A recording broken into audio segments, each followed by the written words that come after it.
The ship just pivoted right up into the wind. An excited group gathers aboard the deck of the unfinished San Salvador, eager to hear about how the progress is coming. Right now, construction is running behind by about a year.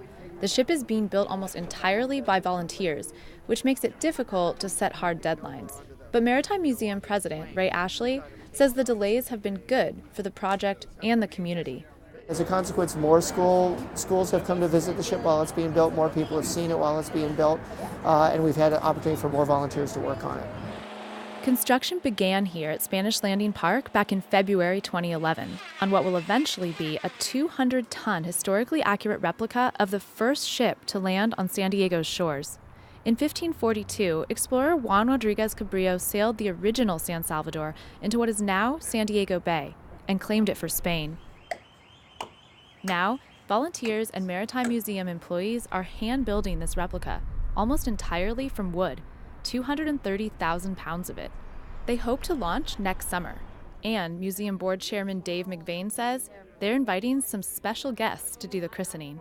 We'd love the King and Queen of Spain to come, and as soon as we have the firm date, we'll let them know. Despite construction delays, donated materials and volunteer manpower have kept the project on budget at $6.2 million.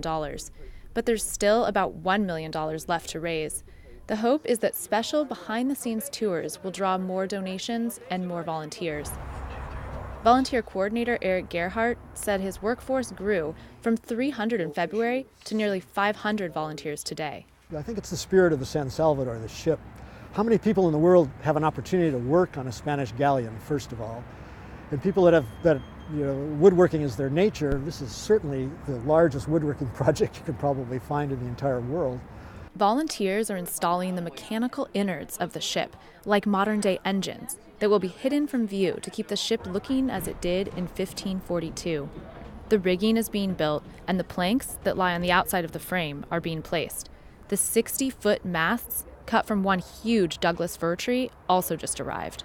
The ship will eventually serve as a floating classroom. Kids will sail on it almost every day, taking ocean samples and doing meteorological experiments along the way. We want school kids to know about our maritime heritage. Most of us came to the United States and California in a boat, one way or another. And so for a kid who maybe plays video games a lot of times or is watching TV, to get aboard a ship like this and to really sail it, to pull a line, to adjust a sail, to feel a 100-foot ship move through the water is something that can really affect them for the rest of their lives. For now, you can visit the shipyard every day between 11 and 4 to watch the construction or take part in it. Katie Schoolov, KPBS News.